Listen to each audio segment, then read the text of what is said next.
The Overcoming of the Superman by Julius Evola.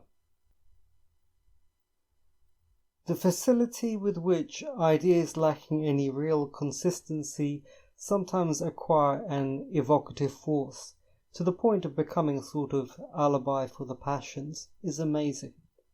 Those who have held them to be true experience them as such so vividly that they end up believing they have found confirmation of them in their own deepest experiences. This can be said, for example, of evolutionism and Darwinism. The theory of the descent of man from the beast and of the selection of the species through the affirmation of the strongest over the various conditions of the environment, through adaptation and hereditary transmission of acquired characteristics. This materialistic and anti-aristocratic myth of the scientism of yesterday, there isn't anyone now who sees it as anything more than a wavering hypothesis which has had its day and which, as time goes by, is progressively stripped of its presumed positive basis. Nevertheless, this theory until yesterday appeared to a whole generation almost as a revelation, not as an hypothesis among many others to be considered and tested within the strictly scientific field, but rather as a new and certain vision of the world, an illuminating discovery, and a new consciousness acquired once and for all by mankind. And here we find art such as that of Jack London, a typical example of the passionate alibi which we referred to. Jack London often makes us really live the theory of evolution and natural selection, serving as the basis for his general conception of life, in a whole series of personages, vicissitudes, descriptions, and episodes. It seems true, indeed obvious to us. The evocative force of art makes it seem as if a world really existed in which biological heredity, the instinct of conservation, and the struggle for existence were indeed the fundamental driving forces, and the supreme human type appears more or less as that of the magnificent beast, the animal which, in the fullness of all its energies and of all its vital instincts, has prevailed over everything, has resisted everything, moreover, as some of a series of heredities transmitted to us through the dark ways of blood from the primordial times of the savage dweller of forests and icy deserts, if not even of ferocious pre-humanity. The atmosphere in which the myth of the Superman has taken shape and developed is not very different.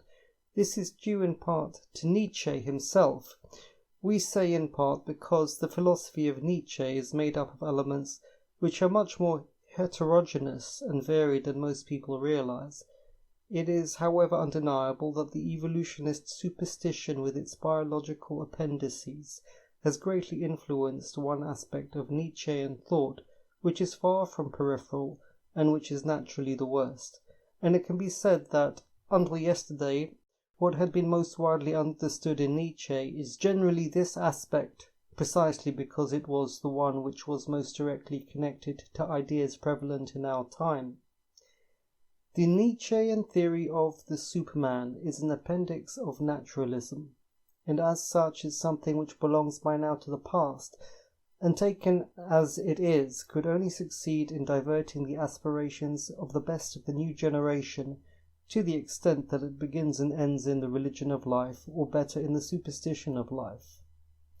This is how we think we should describe a conception at whose centre lies pure vitality, in its simply biological meaning, which natural scientists consider from the outside, with the same methods as those they apply to matter, while voluntarists, intuitionists, and actionists try instead to know it in the form of direct feeling of the immediate data of consciousness. But either way, this principle is purely animal, instinctive, pre-personal life. It is the root and the deep will of that in us which is merely body and nature. Now it seems that the conceptions of which we are speaking cannot see anything else in man, or that, if they do discern something else, they see it only as secondary and derivative with respect to life. The I, for them, is not a supernatural principle, it is not the expression of another reality, but is more or less the feeling of the vital force, a feeling which can be increased or diminished, fortified or exhausted. It is solely from this that the famous Nietzschean concept of the reversal of all values, Umwertung aller Werte, and the consequent theory of power originate and derive their meaning. A whole system of ethical, social, and religious conceptions according to this theory conspired for centuries against life, and favoured an ominous misselection by exalting as value and spirit all that mortifies and emasculates instinct, that veils or lowers the feeling of the vital force. These conceptions are the values of decline and resentment, announced by the slaves, the weak, the underprivileged, the outcasts of nature, who through them have overcome the basis on which, in strong and sound times, the Superman and the right of the Superman as master of men depended and have prevailed. Nietzsche proclaims the revolt against these values of decline, unmasks their poisonous nature, and offers as principle of a new judgment the criterion that only what confirms the vital instinct, what justifies the vital instinct, what strengthens the vital instinct, whose maximum expression is for him the will to power, can be said to be true, moral, legitimate, spiritual, and beautiful. That which detracts from life, limits life, condemns life, and chokes off the will to power is false, immoral, bad, and subversive. A new religion of the will to power is proclaimed by Nietzsche as prelude to the advent of a new age of the Superman. It must be recognized that, by will to power, Nietzsche does not mean solely the will to outer dominion, but intends also inner dominion. The Superman is not only the dominator of men, but also the one who knows to render his own instincts, developed up to an elementary frightening vehemence, subject also to his own absolute mastery, and yet not in the sense of choking them off, but rather of holding them almost like wild animals, ready to release whenever he so desires. However, in both cases, that is, as dominator of himself, as also in the domination of the exterior world, in the aspect of Nietzsche's philosophy which we consider here, the whole thing always ends up being reduced to mere feeling.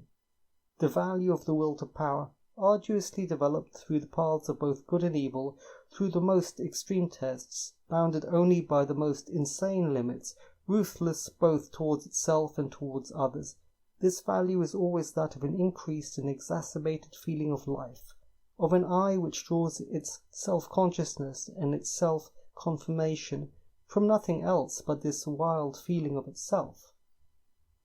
The wave swells but does not find outlet, does not find transfiguration. Exasperation basically runs in neutral. Asceticism is dark, almost diabolical, enjoying itself devoid of superior meaning.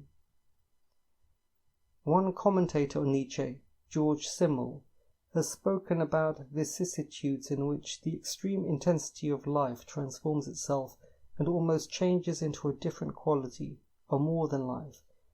But in the world of Nietzschean Superman, the premise for this to achieve reality are missing.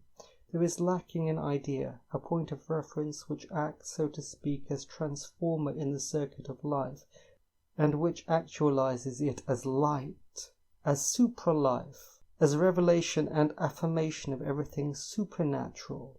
Apollo, that is the Olympian principle, the Olympian superiority interpreted by Nietzsche as a symbol of exteriority and unreality, always remains for him a danger, the enemy of Dionysos, that is, of life, the uncontrollable impulse of life, which gorges itself on itself, says yes to itself, and does not want to be different from what it is, considering every afterlife as an illusion and as an escape for impotent and sick people.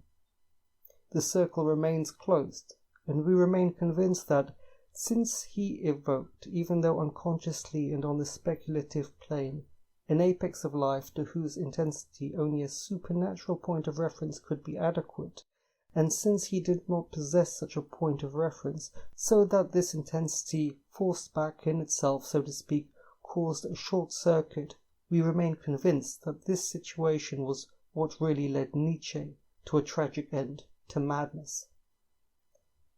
If man is something that must be overcome, if man is a bridge which leads from the beast to the Superman, this overcoming, this passage is illusory, unless one works from the premise of the existence of two opposite natures, two opposite worlds, and if one continues instead to consider life, and life alone in its various forms and intensities, as everything.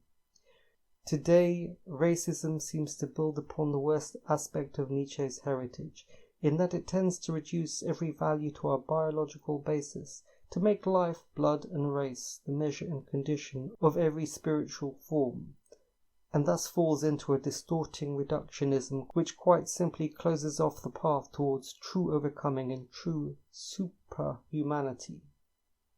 What we consider to be the basis of value, and what was always traditionally considered to be such, is that life is not spirit and spirit is not life, but that spirit gives shape to life, and that what in life shows a truly superior and dominating character does not originate from life, but is a manifestation, through or by means of life, of spirit, that is, of everything supernatural. Once the true centre is recognized in these terms, clearly the first precondition for any true overcoming is the gradual shift of one's self-consciousness, one's sense of one's own I, from the pole of life to the pole of spirit. Now the various voluntarist, actionist, purportedly racist tendencies at work today are striving in precisely the opposite direction by strengthening, using all possible means, the purely physical and vital feeling of the I. They simultaneously strengthen the prison of the latter, and create a hardening, an insolence, an exasperating and materialistic perception of will, individuality, health, and power, all of which represent so many obstructions to inner emancipation, and the circuits then remain closed. The point of reference for the self-transformation of the intensively lived life into more than life is lacking. The Superman does not go beyond the beautiful domineering beast of the demon of Dostoevsky. This is the reduction ad absurdum of Nietzsche. Devoid of outlet, ever-evoked intensity cannot but give rise to a lacerating hypertension internally, to the dumb tragedy which the Titan always bears in himself. The true type of the Superman is rather Olympian, a calm greatness which expresses an irresistible superiority, something which terrifies and at the same time compels veneration, which prevails and disarms without fighting, establishing suddenly the feeling of a transcendent force completely under control, but totally capable of release, the wonderful and frightening sense which antiquity associated with the concept of the Numen. Super-life, that is spirit, totally realized in its supernatural aspect, which permeates and governs absolutely everything which is life, is the substance here. But this type, the true Superman, cannot be treated merely as a construction of the thought of today. There is no great tradition of antiquity, whether of the East or of the West, which did not possess it. The tradition of the divine right, of the legitimate kings, because they were the virile bearers of a force from above, is its last echo. To conceive the sudden re-emergence of this ancient conception, in a world where every great horizon was dead, where to serve as immediate ideological substance for its incarnation, there were only the profane and opaque myths of evolutionism and natural selection, and a confused need for force and liberation. To conceive this is also to understand the invisible genesis of the theory of the Nietzschean Superman, its limit, and the path which can lead beyond it. I will make some commentary now.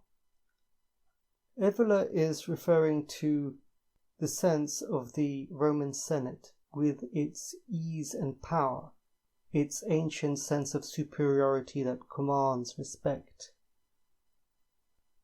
But the problem is, those days are gone. And when a tree has had several bad seasons, its dead wood needs to be cut away. It needs to reform at a lower level and remember again its strength and its ferocity from the ground. that has to be formed with momentum into a tight force from below, and only then once again can it be remembered, the light from above. As we see here, as in every aspect of life, the solar does not exist without the lunar, the heavens not without the earth, neither the man without the woman. They are helpless alone, and to join together is a great work and a difficult work, because it is a real work of real communication between opposites that one day can make the rivers flow again.